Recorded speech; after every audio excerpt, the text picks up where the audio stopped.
Hey guys, it's your guy Bo here, and today we are with video 2 of today, and we are going to be reviewing a Star Wars book, a book that I was excited to read for months, and I only just finished it, like, yesterday, I think. And it is The Courtship of Princess Leia. And this book came out in 1994, so only 3 years after the expanded universe kicked off with the Thrawn trilogy and Rise of the Empire. Not Rise of the Empire, Heir to the Empire. And I just want to say, I am in love with the cover of this book. It perfectly captures EU artwork. Now, this is not the original cover for this book, but I prefer this one over the original because I've seen the original and I prefer this one. Now, this book is very significant because it is the first time that Dathomir and the Night Sisters appeared in Star Wars. Now, I just want to say,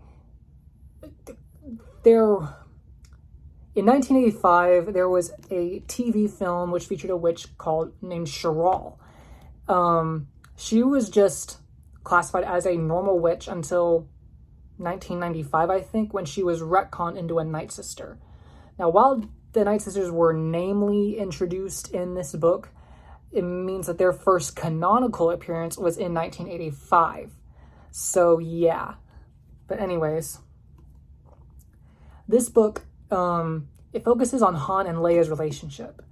Basically, Han still loves Leia, but there is a really wealthy cluster called the Haps Cluster, and they are so wealthy that, I mean, words can't describe how wealthy they are.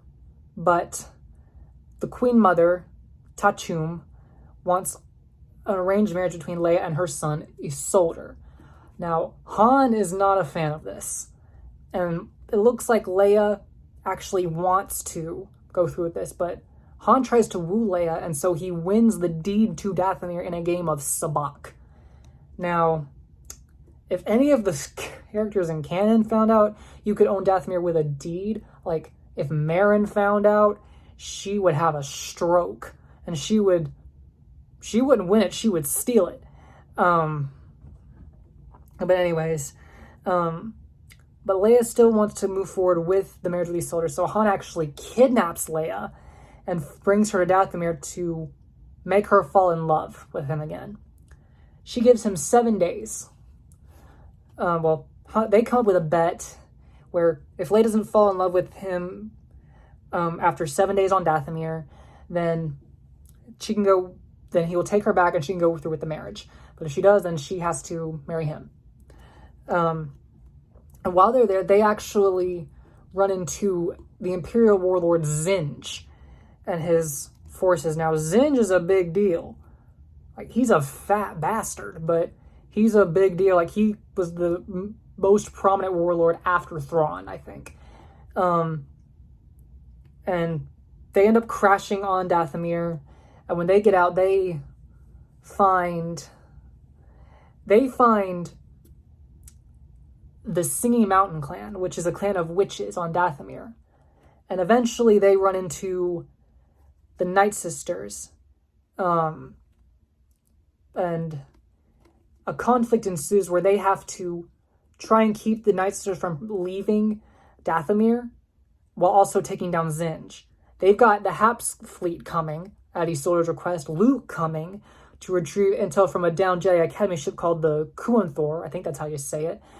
But they all meet together and like things go crazy. And there are 2 events called the Battle of Dathomir, one of which is the massacre of the Night Sisters during the Clone Wars. The other is what happens in this book when hunting for Zinj. Zinj dies in this battle.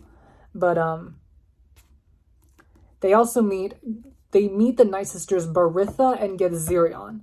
Now, keep in mind, the Night Sisters, including Baritha and Gezirion, are different in this book than the way they appear in Star Wars Galaxies, that old RPG that was shut down.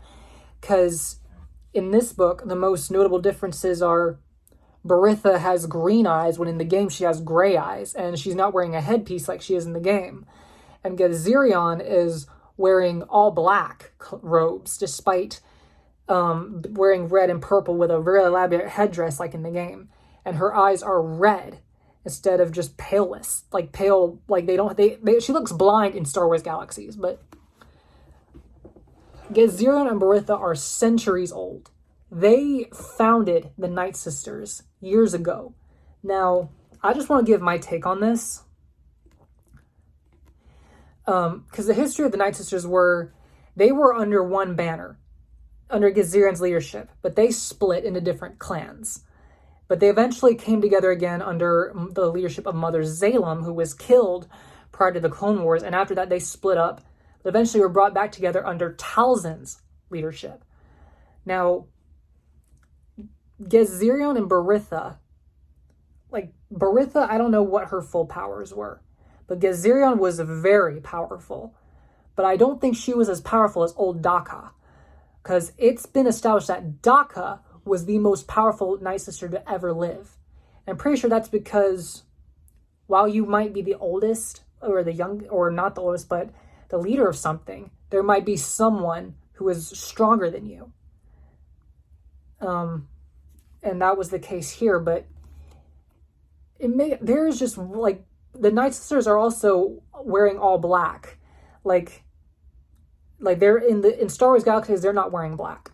They just wear different dresses and stuff like that. I think they started to base their robes off of the design of the robes of the Night Sister Axkava Min, who was so deadly that Gezirion herself had to subdue her.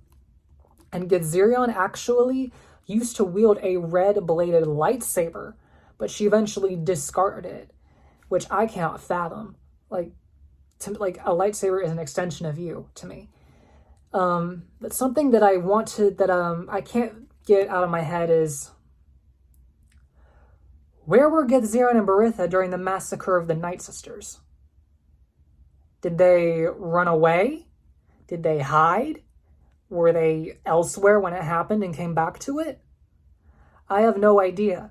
But afterwards, I'm pretty sure Gezirion resumed her original position as leader of the Night Sisters. And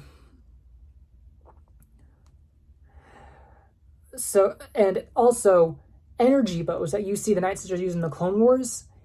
Luke writes in Mother Talzin's book, Wild Power, which is a part of the Book of Sith, that during his time on Dathomir, by that time, energy bows had become very exotic and rare weapons. And if I'm being meta, I'm going to say that's because they weren't created during this time. They were created afterwards. But if I'm choosing the lore reason, it's because none of the Night Sisters who knew how to fashion them survived the massacre. So that's why they became so obscure. And the Night Sisters, they didn't really use their weapons like they normally do, like spears and swords and maces. They just used their magic. But while we see the Singing Mountain clan use swords, spears, blasters, all the Night Sisters do use blasters in this. We also get introduced to Tenniel Jo, who is the mother of Tenel Ka. She initially takes Luke to be her mate, but then she meets Isolde and is torn between the two, and she eventually chooses Isolde, and Isolde chooses her. And they leave, but before they leave Dathomir, they find out that Isolde's mother